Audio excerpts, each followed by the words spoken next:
From the first man who walked the earth, the great explorers who crossed the oceans, to the modern nomad seeking out sun, shopping, and adventure, our species has never stopped traveling. There was a time when holidays were sold almost entirely by the man behind an agency desk, until a little blue guidebook came along and swept travelers off the beaten track. You very often hear terms like, this is the Lonely Planet Bible, it's the book. If you wanted to really go out there and have some adventures, Lonely Planet was the brand that was going to take you there. Today, whether we dream of a solo trip to Europe, backpacking across Guatemala, or a staycation to escape the humdrum of everyday life, a different name comes to mind. Airbnb created a new form of travel, and it's a type of travel that now allows everyday people around the world to become hosts and welcome guests into their homes. It is the most iconic brand to come out of travel in the last 20 years. How did the pioneers of alternative travel get us all to roam, explore, and sleep in strangers' homes? To be precise, travel for pleasure began with the ancient Greeks, who made trips to see the Olympic Games, the Oracle at Delphi, and all the way to the Great Pyramids of Egypt. During the Renaissance in Europe, it became fashionable for young aristocrats to visit the great masterpieces of the classical era as part of their education. This was known as the Grand Tour, and was when the word tourist, itineraries, and souvenirs came to exist. The Industrial Revolution in the 18th century made travel affordable to the middle classes. In 1842, a businessman by the name of Thomas Cook from Leicester, England, had a clever idea of organizing a guided tour, escorting 500 people on a train trip to Loughborough, just 11 miles down the road. 6 years later, Cook was selling tours in Europe. Later, he shipped travelers as far as Japan, India, and the United States, and by the 1880s, established offices all across India, Sri Lanka, and Mauritius. In the 1960s and 70s, with free love coursing through the air, hippies began to travel overland on a route that had plenty of mystique and was as far away from the evil, capitalist West as possible. Starting from Europe, it runs through Turkey, Iran, Afghanistan, Pakistan, Nepal, and India. This would later be known as the Hippie Trail. And the European capital of free love, London, was a natural starting point. I've told this story too many times. This is Tony Wheeler, who in 1970 was an MBA student wandering around Regent's Park in London. I sat down on a park bench on an October afternoon, getting a little bit chill in London in October, to look at a magazine, and the sun was shining on the bench, and this young lady walked by and decided to sit on the same bench as I was already sitting on, and 12 months later we got married.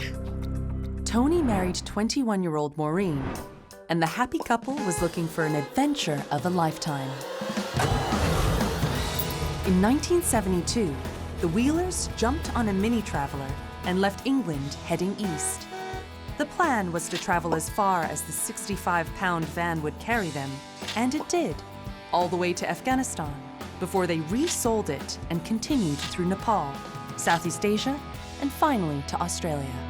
Back then, those years ago, you'd meet lots of people who'd never been on an airplane or had never been overseas, this sort of thing.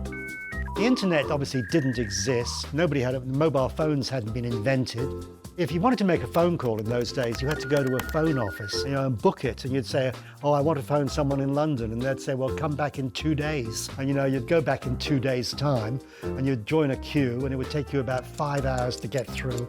They weren't using the travel agents. They were going on this trip and making the bookings, planning the travel as they went along. And that was absolutely new at the time. And the smart thing Tony and Maureen did was they just started writing it down. Tony and Maureen made it to Sydney 5 months later, with 27 cents to their name. While rebuilding their finances in Sydney over the subsequent months, the Wheelers met people who'd ask about their trip. And that gave them the idea of writing a guidebook for budget travelers like themselves. It was really cutting edge because it collected all the information you needed, which was just in people's brains. It was all word of mouth at that stage. And Tony and Maureen wrote down everything you needed. Was it okay to film? What kind of people traveled? How do I even leave Australia? Because at the beginning it was just written for Australians. So they collected all that information, all of their learnings in one place. The final product was a 96-page, hand-stapled volume titled Across Asia on the Cheap. And we just needed a name for who was publishing it. We'd just been to a movie called Mad Dogs and Englishmen, and one of the songs in it was sung by Joe Cocker, a song called Space Captain. And there was a line which went, "Once while traveling across the sky, this lonely planet caught my eye." And I said to Maureen, you know, that line's really rather nice. Why don't we call it Lonely Planet? And Maureen said, that's a really nice idea to call the company Lonely Planet. She said, except he doesn't sing a lonely planet, he sings a lovely planet. And the company has had the wrong name ever since. Tony and Maureen's scruffy guidebook was a resounding success, selling 8,500 copies all across Australia and setting the stage for a second title. So we decided what we'd do is we'd spend a year in Southeast Asia and we'll do a guidebook just on Indonesia, Thailand, Singapore, Malaysia. That time we couldn't go to Vietnam or Cambodia and so on because the war was still happening. Nobody knew about Thailand at all. And it's like a mystery zone. And every time we came through Singapore, we just left a box of notes at this same hotel. So when we got back at the end of the year to that hotel, there were all our notes sitting in the cupboard. And we took a room and we stayed for 3 months. And we put the whole book together in that room. And that was done on a typewriter. By 1975, there they were, 5,000 copies of Southeast Asia on a shoestring, fresh out of the press. And I went into MPH bookshop. I made an appointment with the guy for the books. And I said, all these young people, they're coming from America and Europe and Australia and going everywhere. And I said, and they'll buy this book, you know, it'll be really useful for them. I thought, you know, he'll definitely buy 50. And then he got like an order form out and he wrote my name down and the name of the book. And he wrote a number, and I can still see this, and it brings tears to my eyes today because I was so emotional about it. He turned it around and he slid it across the table, and I'm looking for at least 50, it might be 100, and it was 1,000. He ordered 1,000 copies, and I just went, whoa! I was just blown away. I had no idea he was going to do this.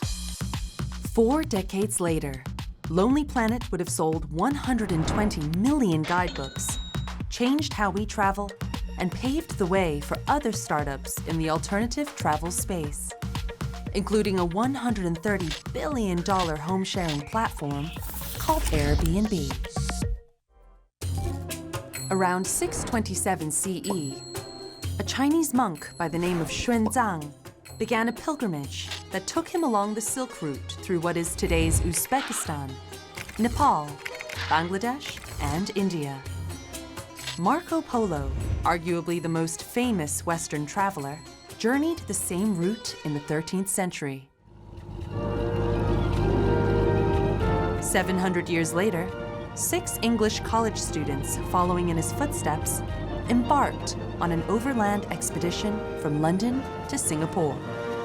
Word of their journey soon reached the curious young people of the West, giving us the hippie trail and the idea of backpacking. With the cost of air travel unattainable by the average Joe Blow, the young and fearless were excited by the notion of traveling by local transport, walking trails, and hitchhiking. Meeting new people, sharing a room with strangers, the part where you overcome fear when you explore a certain place alone. I went to South America, to Bolivia and Argentina. Crazy experience, like going to cities without knowing where you're gonna live, where you're gonna sleep, where you're gonna eat. You're living on the edge. During my time, you don't have like a glimpse or a peek of the places you're going to. I usually keep my passport very secured, and of course, get extra money. Put some US money. Yes, I do that. You know, buy that thing like you can strap your money inside your body and then put your shirt on. Putting my cash in my socks or underwear. So, I mean, unluckily for those who will try to steal my money, it will smell like my underwear or socks. 1975, a tiny travel publishing company known as Lonely Planet has just published its second guidebook to Asia, a part of the world yet unknown to Western travelers. Oh, here it is, Southeast Asia on a Shoestring. Hasn't got a yellow cover anymore, which it had for so long. Yeah, there is a book without my name on it. There are stories there anyway, that's all it needs. Our first books, a lot of them were pretty scruffy, but they were the only thing out there.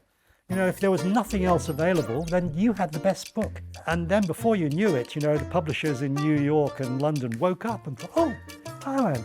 Someone should do a guidebook to Thailand. Oh, somebody already has done a guidebook to Thailand.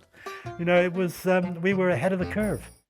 Encouraged by the success of both books, the Wheelers followed with guides to Nepal, Africa, New Zealand, and New Guinea. The money made from one book paid for the next, and the business grew bit by bit. But despite having published a dozen successful travel guides by the end of the 70s, the financial future of Lonely Planet remained uncertain. It was all hand to mouth. But as soon as you've got people working for you, Friday, you've got to pay them. You know, and God, Maureen and I, we had so many sleepless nights. We had this bank card, and we used to go out with friends from her universities and we'd go to some restaurant. At the end of the meal, the bill would come and everybody would all put in their $10 or $20 and we'd just take all the money and give our bank card in. And you didn't have to pay the bank card to the end of the month. We financed the business, the money coming back to our pocket and then paying the, you know, that bank card did a lot of financing of Lonely Planet. The turning point came in 1979 when the couple decided to write a guidebook for India. With someone managing the office, Tony, Maureen, and 2 other writers could get away for 6 months with $1,000 each for expenses. We'd sort of bet the shop on that book. You know, we'd put a lot of money into something we could barely afford, and it paid off. The resulting India guidebook was 3 times as big, 3 times as expensive, and sold 3 times as many copies as previous titles. Lonely Planet is one of the many iconic travel guides that came during the 60s and 70s, particularly 70s. Rafat Ali is the founder of the travel industry news website, Skift. Its rise was driven by a few factors. Post-World War II boom that led to a rise of baby boomers that had a lot of money, that had disposable income.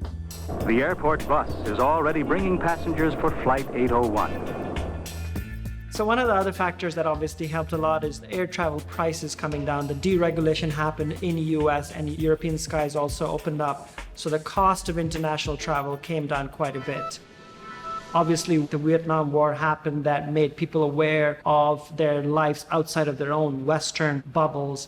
Terms like the hippie trail or the gringo trail, gringo being the Spanish word for white people, traveling through these relatively cheap lands for the first time became a real thing. What started based off a movement of independent, inexpensive travel became a movement of its own, with readers sharing its guidebooks and fans offering to write for the company for almost nothing. One of those fans was Piers Pickard, who today heads the company's publishing business. I think this is a 1992 edition of Africa on a Shoestring. I remember leaving school, buying this book. I used to read this book religiously and plan all the places I could go, all the things I could do. Lonely Planet offices popped up around the world, and an army of writers, researchers, photographers, and cartographers were unleashed to explore every possible country. A lot of people think being a guidebook writer is like being paid to go on holiday, and I've shadowed our writers in different places around the world, and it is far from that. They need to be very, very organized. And once they are in that region, really the clock's ticking and the race is on. Our guidebook writers work incredibly long days because in the morning they need to be finding great places for breakfast. At night, they need to be checking out bars and nightclubs, and the whole day in between. A lot of what they do is figuring out logistics. So how do I get from A to B? And equally getting the lowdown on hotels, restaurants, sites. It's not just sitting back and having the fun bits of travel. It's really sweating the detail of what does this cost? Okay, well, what does it cost if it's two of us? You know, do you do a family ticket? What if there's AC? Every little combination, and yeah, sweating every little detail. As more countries opened their doors to tourists, so did more books get published. In 1984, Lonely Planet's China, a travel survival kit, made the rounds. In 1991, the first edition of USSR was published just as the Soviet Union collapsed. Books like Yemen, Mongolia, Iran, or Ethiopia cemented Lonely Planet's reputation as the sort of travel publisher who would bravely set forth where nobody else dared. One of the things that Lonely Planet did really well was it had a very strong brand from early on. And you have a few companies like this where the company's branding and the customer perception is so tightly bound with who the founders are. And I think even still that in this sort of broader economy of different kinds of content businesses, that nobody can buy Lonely Planet's opinion. And that's sort of what they stand for, right? This independent kind of opinion on how to travel. 3 decades after the Wheelers wrote their first book, travel has become a very different scene. In 2004, Facebook made its debut. Google Maps took atlases online the year after, and double-decker Airbus A380s took to the skies. Independent travel has now become the norm rather than the exception for tech-savvy millennials, who are more willing than ever to spend on authentic experiences. And so in 2007, 2 unemployed designers in San Francisco would too come up with an untested business idea. Joe Gebbia and Brian Chesky had just quit their jobs and needed some income to make rent. They also knew that a big design conference was coming to San Francisco, and it was making hotels hard to come by. Being the very creative characters that they are, they decided to list their space as a place where people attending the conference could stay, because hotel capacity was very, very high at that time. And so what they did was they put down some airbeds on the ground. They provided breakfast to their guests. Overnight, Joe and Brian created airbedandbreakfast.com and drummed up business as tour guides at the conference. Within hours, a man from India, a woman from Boston, and a man from Utah had booked into their loft for $80 each. They took quite a lot of video footage from that first weekend, and in that you can see that they formed a really deep connection with their 3 guests. After their successful first night as hosts, they began receiving emails from people around the world asking when the site would be available for destinations like Buenos Aires, London, and Japan. Thinking they could really be onto something, Joe and Brian joined hands with their old roommate, Nathan Blajerczyk, who had a solid tech background, to turn their idea into a full-fledged business. Their home-sharing idea would eventually make converts out of hundreds of thousands of users, like Paran Mehta, Airbnb's APAC managing director. So in 2012, I actually listed my property in London on Airbnb during the London Olympics, and I disappeared for 3 months so I could pay my mortgage off. But at first, their idea was everything but popular. When Brian, Joe, and Nathan went back on the market for the second time, they were not recognized by anyone. They tried their luck again at South by Southwest, but only had 6 listings and 2 customers. One of them was Brian himself. Not everybody saw the potential in the idea. And For example, Fred Wilson at Union Square Ventures is like a very high-profile investor who admitted, many years later that they didn't quite see it. But I think that, what was really impressive was the fact that these founders were able to bootstrap themselves. And this was how they did it. At the 2008 Democratic National Convention in Denver, the trio launched their Air Bed and Breakfast idea again. When the site wasn't making money, they ended up designing and selling cereal boxes with political designs. And you deserve a government that represents the same enduring values that you live out in your own lives. Each one came with a limited edition number, information about the company, and sold for $40 a box. This bootstrapped marketing strategy netted them $30,000 to put towards the company and caught the attention of one of the world's most influential VCs, Paul Graham. Graham invited Airbnb to join a prestigious startup accelerator known as Y Combinator, which doles out cash and training in exchange for a small slice of the company. When Airbnb first launched, the founders were launching a brand new category, and there obviously wasn't a playbook for them to copy. And so one of the great pieces of advice they got at the beginning from Paul Graham, from Y Combinator, was to do things that don't scale. As it turned out, users weren't doing a great job of presenting their listings. One of the important pain points that the founders found the hosts had was not being able to adequately show what they were offering. And so one of the things the founders decided to do was they went door to door and met all their hosts and offered to take photography of each of the people's homes. The concept was very new to many people. So if you went to a person in the street and said, hey, why don't you let strangers stay in your home? It felt like quite an alien concept. And so on the trust side, any guest or any host can see reviews on the website before they book a listing or accept a guest. The founders would also take the customer service calls from the hosts so they could get direct feedback every day around what problems the community faced. The photography, the reviews, and the personalized customer service led to 2 to 3 times as many bookings on New York listings.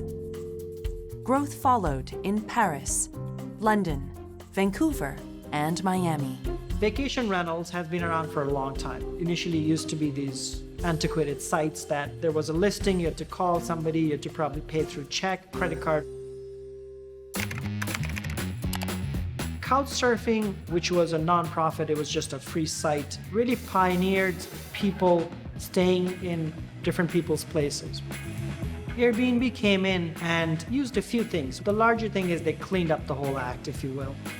Like if I really wanted to stay at an awesome house as I was traveling, and I know that there are lots of people who own these great houses that I would love to stay at. Without Airbnb, how would I actually think about staying at those houses? There are a lot of frictions, right? And I think that this is part of the reason that Airbnb was able to really grow. What they were doing is allowing these transactions to happen and taking the friction out of it.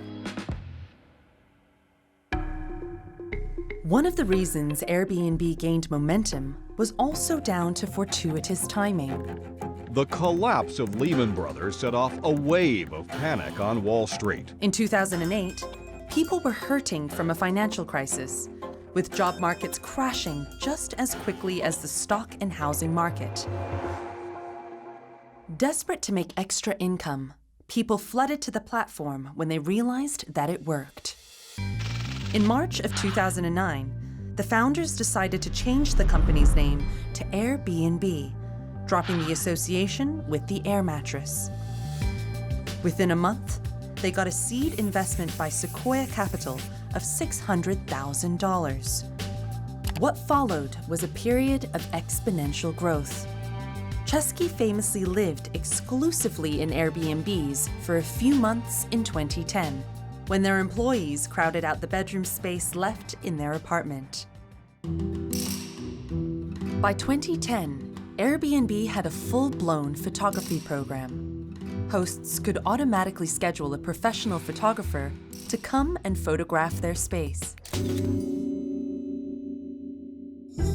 With a commission structure cheaper than most OTAs, and catering to travelers with specific needs, for example, small social groups, families, or work groups seeking a shared accommodation space, The young home-sharing startup is about to challenge the global travel accommodation market in a way never seen before. The 1990s, the dawn of e-commerce. In 1994, TravelWeb.com launched the first comprehensive catalog of hotel properties around the world. The year after, in a basement in Palo Alto, California, Internet Travel Network oversaw the first airline ticket booking made over the web. In 1996, Microsoft unveiled its attempt at an online travel agency known as Expedia. And a Danish college grad founded the European equivalent of it, that later became Booking.com. That same year, fellow travel enthusiasts suggested Tony and Maureen Wheeler, founders of the guidebook company Lonely Planet, take a laptop computer with them on a trip around the US and post a daily diary on an internet magazine they were about to launch. We did a daily blog.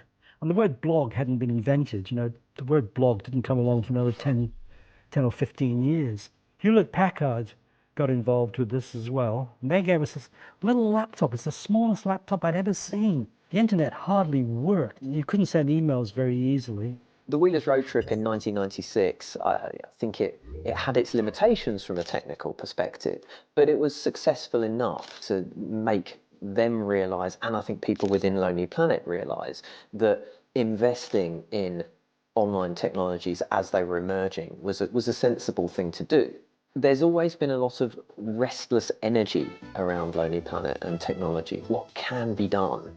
How useful are these things for travellers? And what can we get out to people really quickly? In 1995, the company launched LonelyPlanet.com, one of the earliest consumer-facing travel websites. And soon after, the Thorn Tree Forum, where fellow travelers could meet, share updated information, and buy and sell things.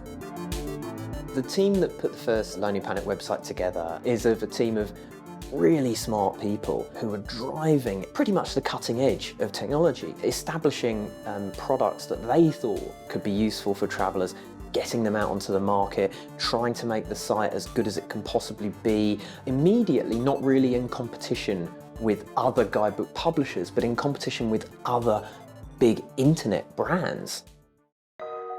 By this time, the Wheelers believed they were not the best people to take the business forward, and a sale to the BBC was negotiated.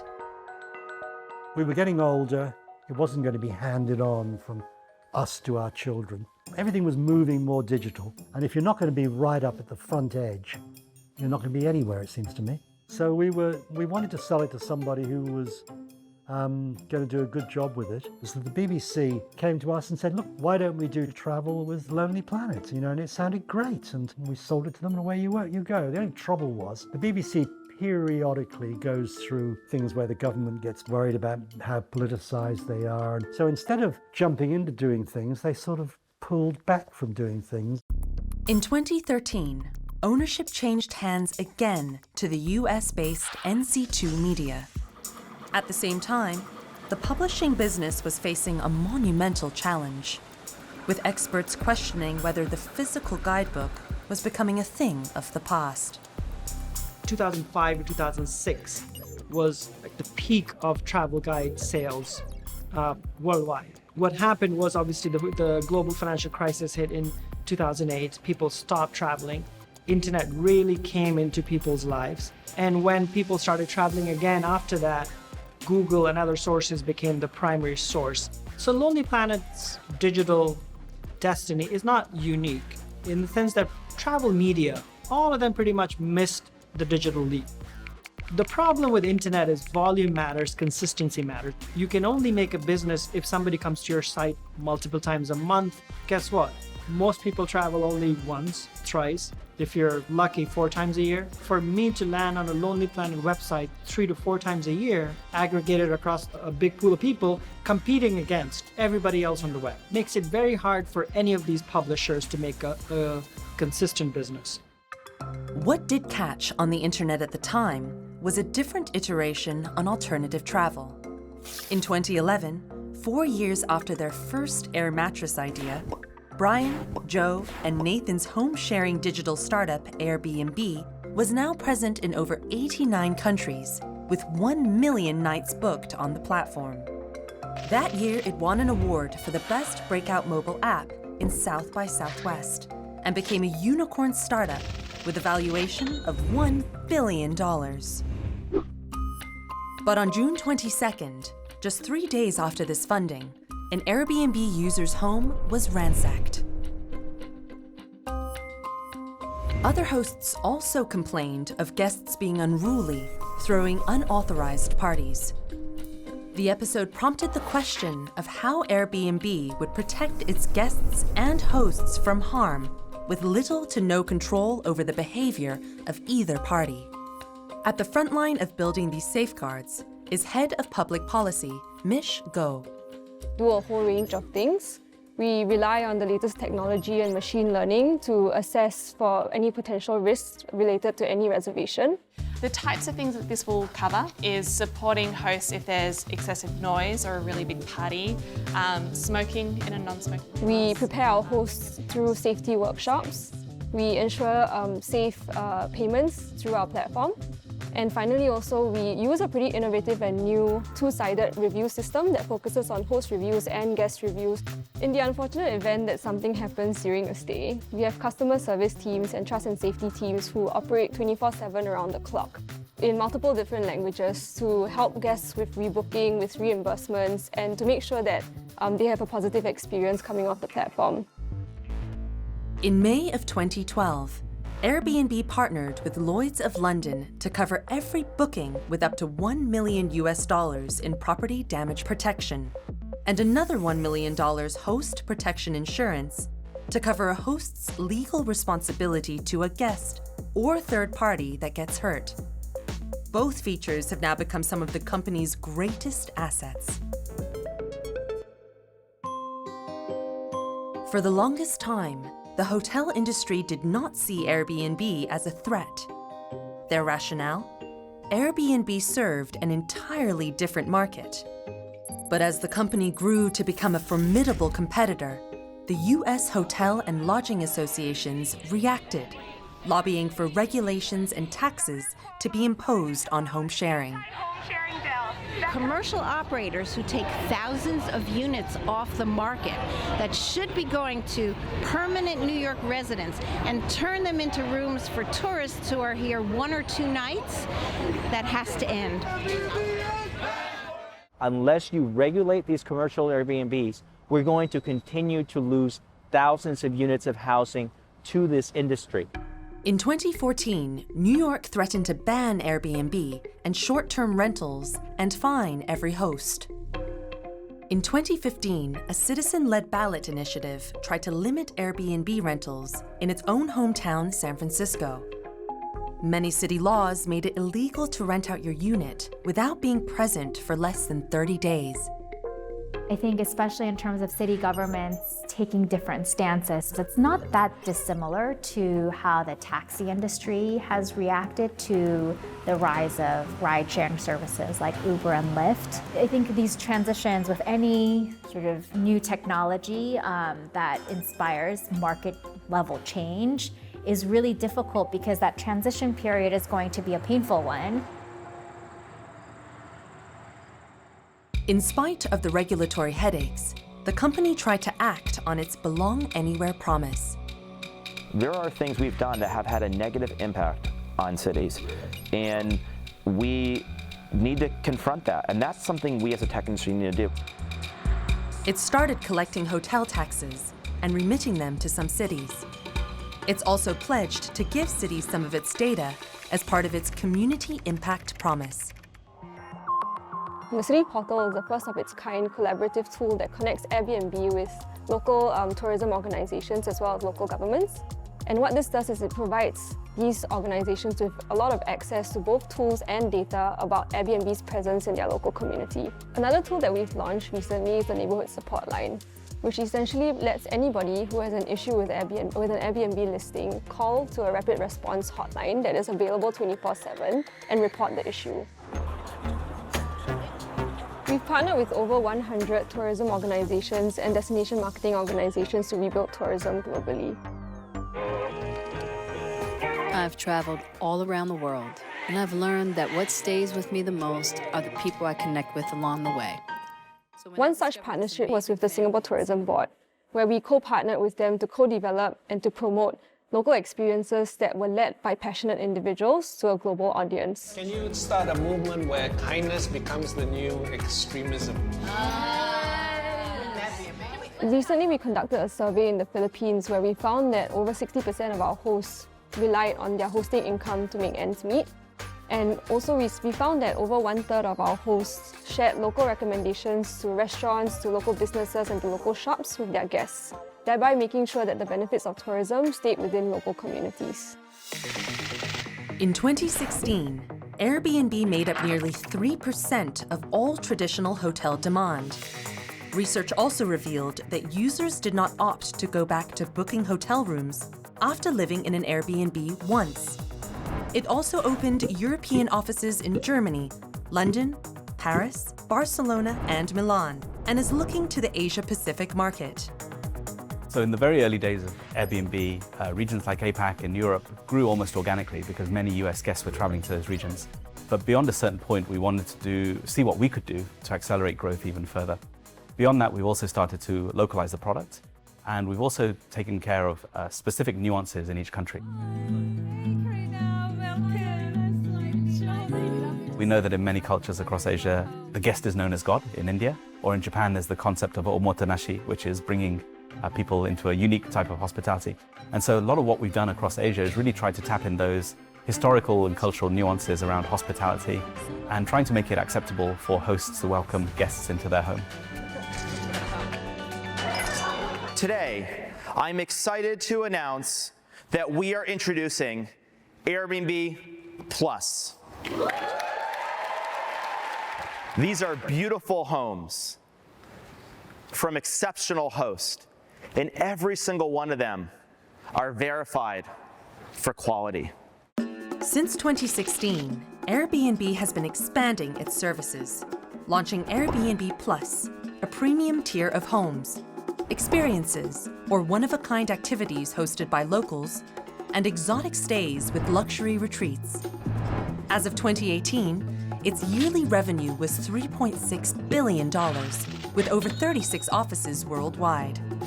In preparation for an IPO in 2020, it had a total funding of $4.8 billion, raised across 10 funding rounds. In short, the company was riding a wave until COVID-19 hit. In 2020, an unprecedented pandemic grounded travel across the world. With borders closing and people holding off their holiday plans, 1/3 of aviation routes had to shut.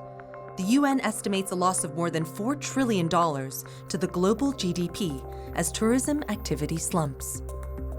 We could see the effect on revenues exceed 100 billion, around about 19% of global passenger revenues. So this would be a revenue shock equivalent to what was seen in the global financial crisis. So, serious situation facing airlines.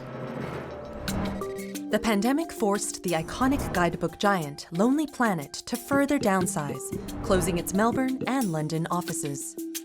2020 was a really hard year for Lonely Planet. I would say that the business was skirting at surviving. Like so many others in the travel space, when there's no travel, when borders shut down, when people are staying in their homes, you know, the usefulness for a business like Lonely Planet greatly diminishes. In December 2020, at a time when few were investing in travel, US digital firm Red Ventures acquired the brand for an undisclosed amount, putting it under the charge of digital entrepreneur Philip von Boris, co-founder of the global media brand Refinery29.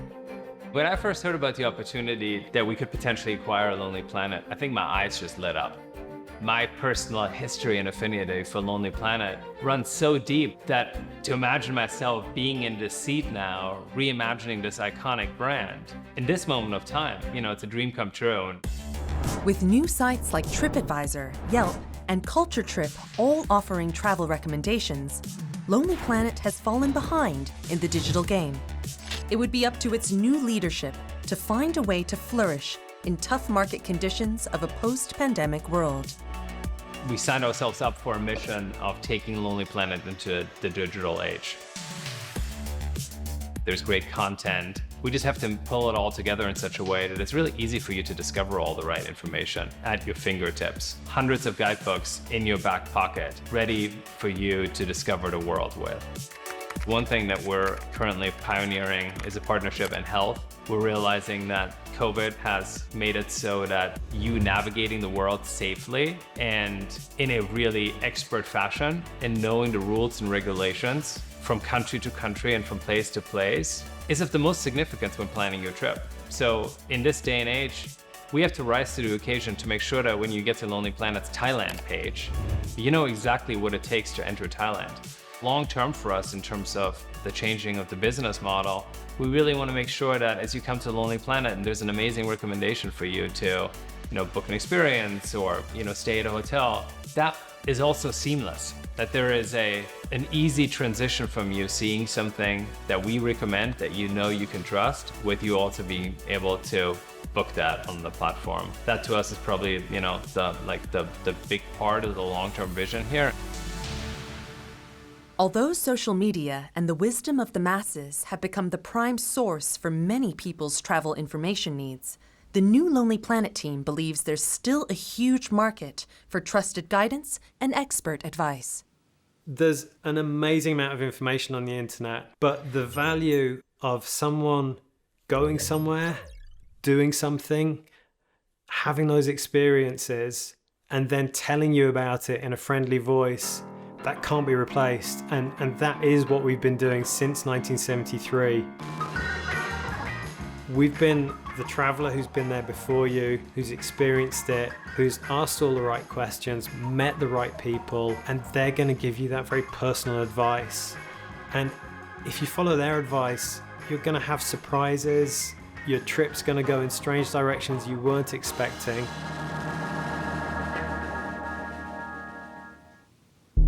COVID-19 also saw Airbnb's revenue plunge 67% in 2020, forcing the company to lay off staff and halt all marketing and projects that sat outside of its core offering of home sharing. When COVID hit in 2020, things came to a very abrupt and crashing halt. Overnight, people weren't able to travel. Right now, when we look at the travel industry, it's pretty much been the lowest in over 30 years in terms of international arrivals. So as a company, we've also needed to take a step back and ask ourselves a couple of questions. So firstly, especially in terms of thought leadership and owning travel, what does this actually mean looking forward? And also in terms of travel, what do we actually see this looking like in the next few years and beyond? And thirdly, as a company who wants to lead this narrative, how can we not only stay ahead of the curve, but actually lead this curve? As the promise of a vaccine became reality and the world reopens, Airbnb seemed to have pulled back from the brink. It announced several key initiatives and policies, including $250 million to help hosts impacted by COVID-related cancellations, and a $10 million fund to help hosts pay their mortgages. On the 9th of December 2020, against all odds, Airbnb raised $3.7 billion in its public offering, making it the largest US IPO of the year. To our investors, thank you for believing in us, even when it wasn't always the obvious thing to do. And so now it makes sense that we take Airbnb public so we can share Airbnb with more of the world. And you've been saying, I think, from the start of this pandemic, the travel industry is completely changing. And now you're saying it's in for a revolution. So this revolution really is about flexibility. Suddenly, you can live anywhere, you can work anywhere. We actually managed a crisis, had to rebuild the company from the ground up on Zoom, and went public on Zoom. So you can do everything remotely. As millions switch to remote work and people looking to stay away from larger hotels, Airbnb is also positioning itself to capture travel in the post-COVID world, with long-term rentals in remote beach towns and mountain villages. One of the other big insights we've noticed during COVID is that guests really value being flexible and not being tethered to one location. And so we're doing a couple of things on that to really meet all the guest needs. One of those is the idea of flexible search. So you can go to Airbnb without a location in mind. Und wohin fliegen wir jetzt dann? So I think for us, meaningful travel means kind of detouring away from mass travel. It's really about exploring hidden gems, speaking to your local hosts and local community to really experience the world in a different way when you travel.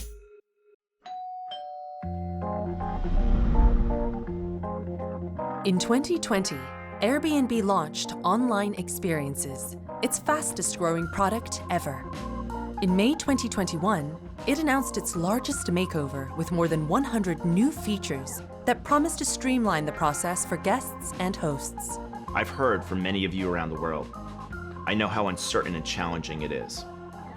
But I want to share my optimism with you. Know that it will get better. People want to connect, and so travel is coming back. Yes, travel is changing. But what people have always needed, those things will never change.